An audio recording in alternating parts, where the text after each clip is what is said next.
After the tragic death of Chitragandha, who had been slain by a celestial Gandharva, the throne of Hastinapura remained empty. The kingdom was still fragile, and young Vichitravirya was too immature to rule. It was Bhishma, honorable and wise, who stepped up to lead a regent protecting the throne and kingdom. He had sacrificed his own right to the crown for his father's happiness, and now stood as the silent pillar of Hastinapura's stability. He nurtured the young prince with care, preparing him to rule. And once Vichitravirya reached marriageable age, Bhishma took it upon himself to find queens for him, princesses worthy of a future king. In the land of Kasi, a grand Swayamvara was announced for the three royal daughters, Amba, Ambika, and Ambalika. Mighty kings, valiant warriors, and noble princes gathered from across Bharat to compete in this royal ceremony. The Swayamvara was a chance to win not just a bride, but prestige and political alliances. But the royal court of Kasi made one grave mistake. They did not invite the house of Hastinapura. Bhishma, seeing this as an insult and aware that the princesses were ideal matches for Vichitravidya, made a firm decision.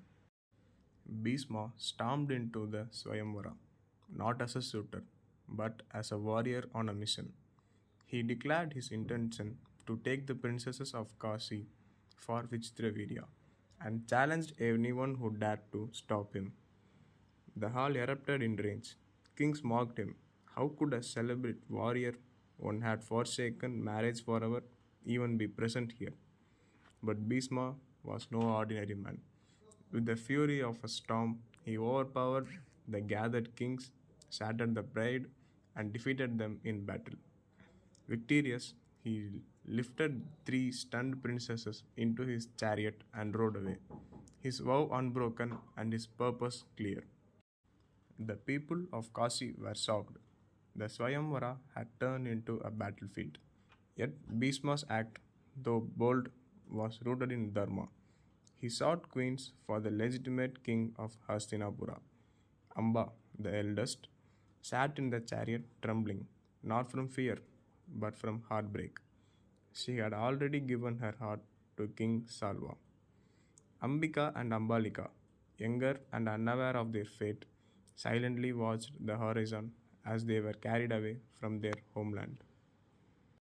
Back in Hastinapura, the preparations for Vichitravirya's marriage began. But Amba stepped forward and revealed her truth. She loved King Salva and had chosen him in her heart. Bhishma, a man of honor, was taken aback. Without hesitation, he released her and arranged for a return to Salva's kingdom. Amba left with hope, her eyes bright with dreams of reunion, never imagining the cruel rejection awaiting her.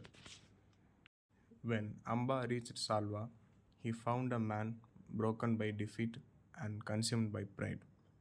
Salva, ashamed of losing to Bhishma, refused to accept her. He saw her as a prize he had lost in battle, not a woman he had once loved. Amba pleaded, begged, reasoned, but Salva turned his face away, her dignity shattered, and her love betrayed. She returned to Hastinapura alone and dishonored. Back in Hastinapura, Amba approached Vichitravirya, but he refused her, saying she had already chosen another. In a final, desperate plea, she turned to Bhishma. She asked him to marry her, to restore her honor, but Bhishma, bound by his vow of celibacy, could not accept. Amba's sorrow turned to fury. She was not just rejected by men, she was abandoned by the very courts of Dharma. Her life, her womanhood, her voice, all trampled in the name of vows and pride. Amba renounced the world. She cast aside her ornaments, her royalty, and took up a life of penance. In forest and mountains, she meditated. Her anger burned like fire. Years passed. At last, Lord Shiva appeared before her. He granted her a terrifying boon. She would be reborn as a warrior and become the cause of Bhishma's death. With heart full of vengeance and soul reborn through fire, Amba ended her life, awaiting her next birth. Amba was reborn as Shikandin, the daughter of King Drupada. Yes, daughter. But fate had other plans.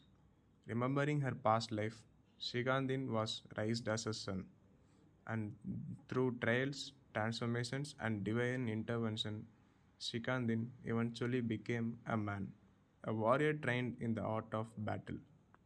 He lived not for fame or glory, but for revenge. The fire of Amba still burned within him. His destiny was sealed to face Bhishma on the battlefield of Kurukshetra. Now, during the epic war of Kurukshetra, Bhishma stood tall, unbeatable, divine, and loyal to the Kauravas. The Pandavas struggled. Krishna, the divine charioteer, saw the only way forward. Used Srikandin against Bhishma.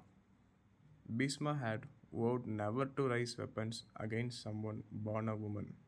And so, when Srikandin faced him, Bhishma lowered his bow. Arjuna, hiding behind Srikandin, shot a rain of arrows. The mighty warrior fell, not because he was defeated, but because his heart followed his principles to the end.